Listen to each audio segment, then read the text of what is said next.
Hi, this is a Sony CRF-V21 radio, which we're going to be doing a refurbish on. So first thing, we'll start taking it apart. So at the back here, you'll have the screws, which we're going to undo.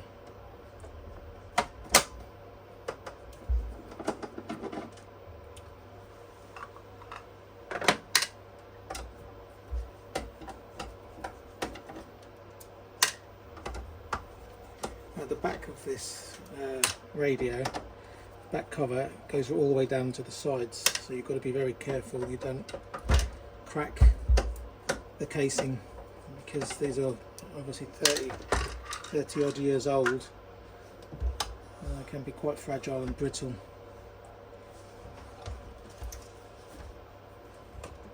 There's two screws here as well.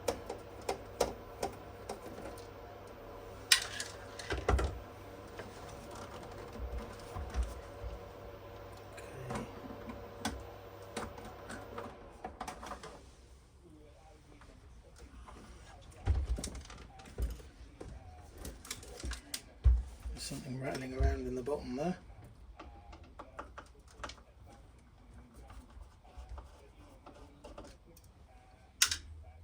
You don't have to take the back casing off, you can just take the front panel off.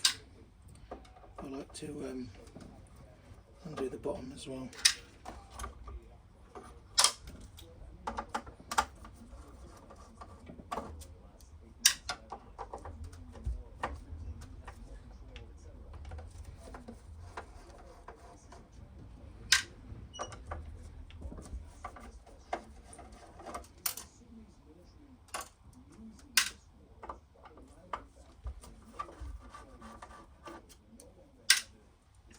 There's about 148 capacitors in here we have to change, so it's going to be quite fun doing them.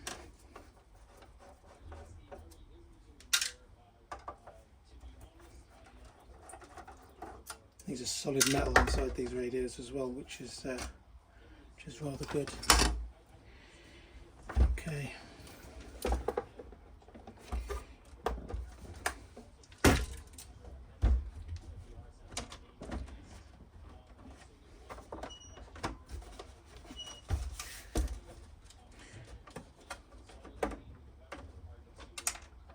You can see these little plastic bits.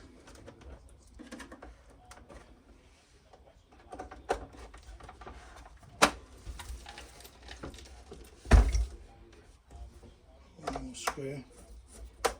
Always catches you out the last one. Here we go.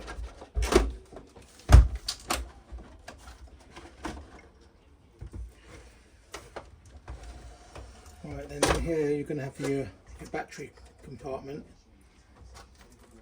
which we'll just disconnect that.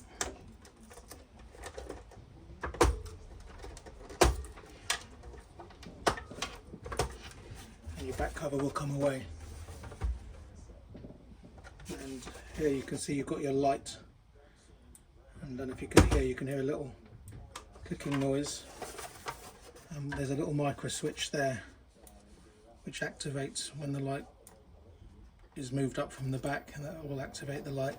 I think we'll be doing a refurbish of these as well. We'll change these to LEDs.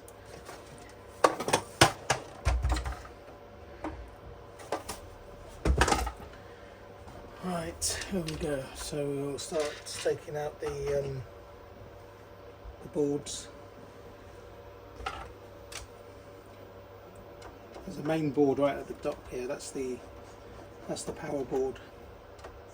It's where the DC to DC converters are, and usually those capacitors there, you get a problem with those because they're standing on their edge. The electrolyte does leak out of them.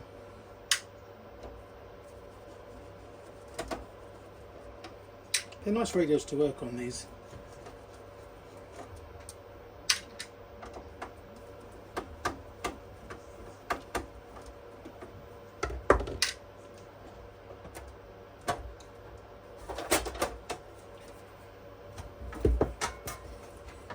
There we go. So This is your receiver board, and you can see what they do here.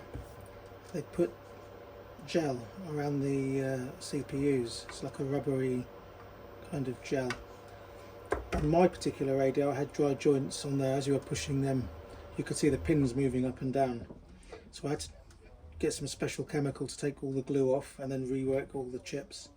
And this doesn't look in too bad condition actually, but we'll be changing all these caps. And if I just bring you in so you can have a closer look, you can see the electrolyte on that one has started leaking out already. So this one just here, you can see the electrolytes leaked out of it.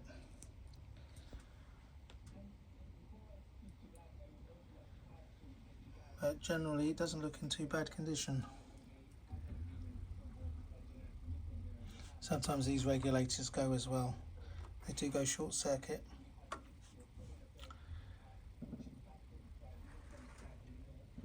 Okay, so let's just take this board out now.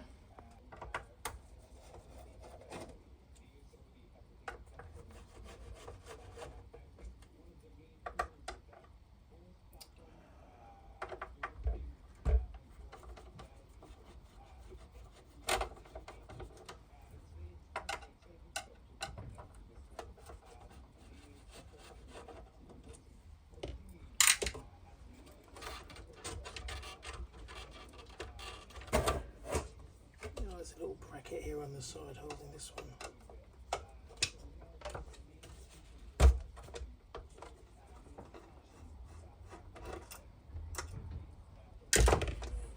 Right, this board should come out now.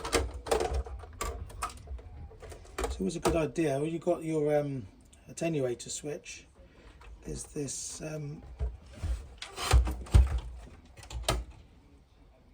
this one. I always set it to 0, and then what I do, I pull off this, just pull off this little lever here. What you'll see is when you're adjusting the knob, that moves that backwards and forwards. So just to save this getting broken, because it's quite fragile.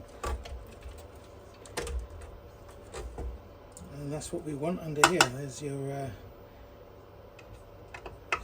main board. And for the year they were made, they're really terrific. Really well put together.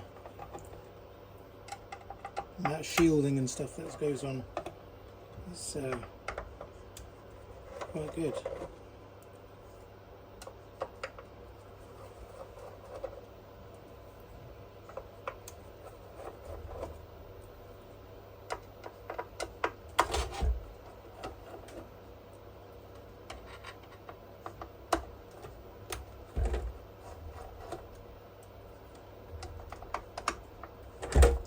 Fun part is when you start doing all the capacitors.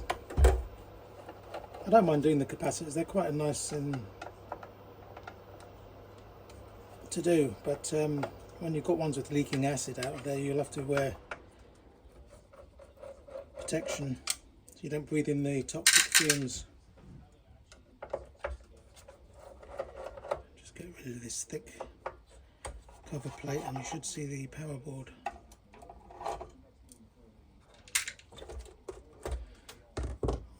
Probably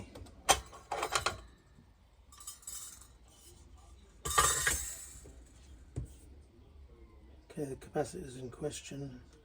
Oh, that's a bit interesting. Someone's worked on this radio before. Right, as you can see here, they've changed these capacitors. There's supposed to be 4 capacitors along here. Each about 470 microfarads, I believe, and it looks like someone's taken them out and only put 1 there, which is not ideal. Not a very good job there. And also capacitors stuck there. Yeah, you really should use the original SMD caps like that there. but I'm not very impressed with that. See, some of the tracks are starting to go on there as well, which I'll be redoing. Your DC to DC converter for your displays under there. But what I'll do is I might have to refer to the service manual to make sure all the right values have been put, well, back in there properly. They haven't changed all of them really. They should have changed that one as well, because that's got electrolyte leaking out of it. And it's starting to corrode the track there. Filters are good. Usually these filters, they get furred up over time and they lose their efficiency. I do the ASU FT818 radios, they suffer with those a lot, and the 817s. And I'll have to redo this, take all this glue off here and redo all the, rework the ICs there, and all these ones as well. Basically every component on here I'll rework, clean the solder off and redo it. It's a tedious, lengthy task, but it has to be done. And underneath all of these cans as well, you're going to have loads of capacitors which need changing, and also the backup battery there. Okay, usually these sometimes go short. I had one where this little transistor here blew up and shorted out, literally cracked in half. I think I found the other half in the radio somewhere. Okay, well, this will conclude part 1, so look out for part 2, and we'll get the boards out and start doing all the capacitors on them. Thanks for watching.